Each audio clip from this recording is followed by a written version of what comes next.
Stupid टिंगर, मुझे पता है तुम मेरी आवाज सुन रहे हो। मुझे पता है ये सिर्फ मुझे इरिटेट करने की एक नई चाल है। तुम्हें याद है हमने प्रॉमिस किया था कि हमारी आखिरी सांस तक हम ये लड़ाई लड़ेंगे। देखो तुम तो थक कर रेस्ट करने लग गए, पर मैं ये प्रॉमिस नहीं तोड़ूंगी, मैं लड़ूंगी। वैसे भी हम गर्ल्स तो तुम स्टूपिड बॉय से बेटर होती है ना। तुम देखना मैं डाकिनी से लड़ाई लड़ूंगी। पर तुम ऐसा करोगी कैसे रानी? वो मंत्र तो सिर्फ राज जानता है और बाबा जी ने कहा है कि सिर्फ वो ही मंत्र है जो डाकिनी की शक्तियों को मिटा सकता है। दादू आपने ही तो मुझे बताया था ना कि डाकिनी की सारी शक्ति उसकी चोटी में होती है। अगर मैं उसकी चोटी ही काट दूं तो हमारे सामने टिक नहीं पाएगी। ये काम तो बाबा ने राजा को सौंपा है, तुम अकेले कैसे करोगी? इसमें बहुत खतरा है और इतने सालों में तो बड़ी रानी माँ की ताकत तो और भी बढ़ गई होगी।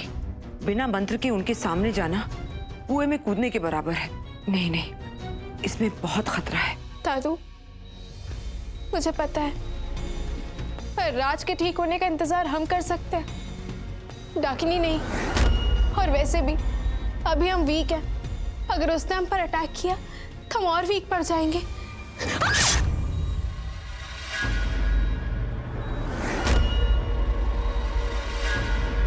हे भगवान, क्या हुआ रानी? ये क्या है? ये क्या है?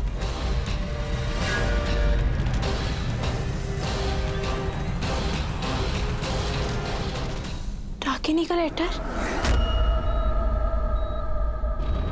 ये मत समझना डाकिनी का तीर निशाने से चूक गया। ये जंग का ऐलान नहीं, शांति का संदेश है। राज के बिना तुम अधूरी हो रानी।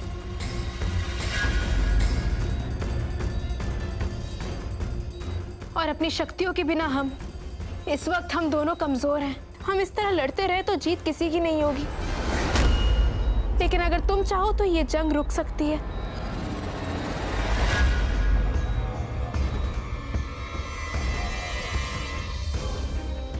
हम जानते हैं राज का खून बहना बंद नहीं हुआ है,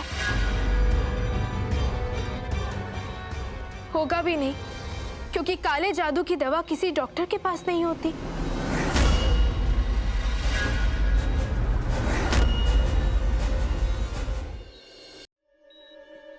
तुम हमें वो गंगा जल दे दो जो उस बाबा ने दिया था, बदले में हम तुम्हें राज की जिंदगी दे देंगे।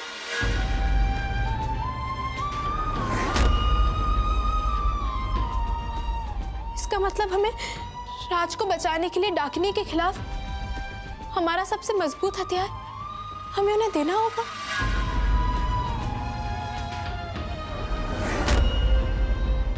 अगर राज ही नहीं रहा तो इस लड़ाई का क्या फायदा? नहीं दादू।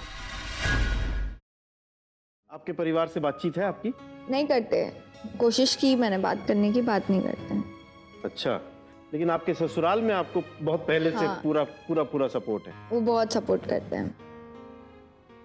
आपने इनमें से कौन सी ऐसी चीज थी जो एक्सप्लोर की शादी के बाद? इनको मैंने ज्यादा कभी कुछ अपने बारे में इतना बताया नहीं, पर जो भी पता चला वो मिलने पे जितना पता चला।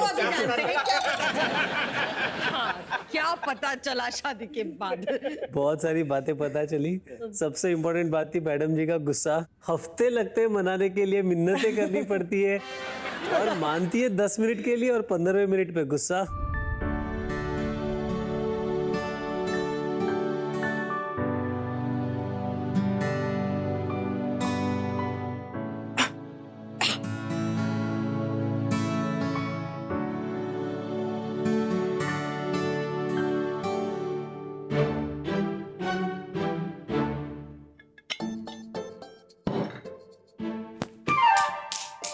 क्या है? डिस्टर्ब मत कर यार। डिस्टर्ब मत कर? बोल तो ऐसे रही है जैसे कोई बड़ा इंपॉर्टेंट काम कर रही है तू।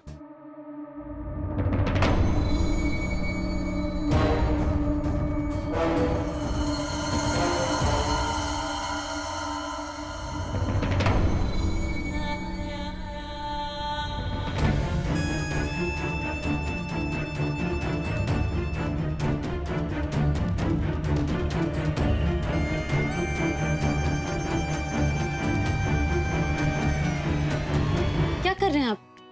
तुम्हारी चोट देख रहा हूं। अरे उसकी कोई जरूरत नहीं है। अरे मुझे देखनी है ड्रेसिंग ठीक से है कि नहीं। अरे ड्रेसिंग ठीक है, आपको कुछ करने की जरूरत नहीं है। चुपचाप हाथ दिखाओ। अरे सब ठीक है, आप छोड़िए ना, मैं देख लूंगी, मैं ड्रेसिंग नहीं कर दूंगा। चुप रहो ना, तुम्हारी मुंह पर ड्रेसिंग करूंगा मैं। क्या? और नहीं तो क्या। अरे लेकिन इतनी चोट ही नहीं लगी है जितने आप परेशान हो रहे हैं। अरे चोट नहीं लगी, तुम चुप नहीं हुई या तुम्हारा नाक तोड़ देंगे आप मेरा। तुम्हारी नाक पर बटन दबा दूंगा मैं, उसके बाद बोल नहीं पाओगी कुछ भी। लेकिन मैं बता रही हूँ ना, ठीक है, अभी ड्रेसिंग करने की जरूरत नहीं। अभी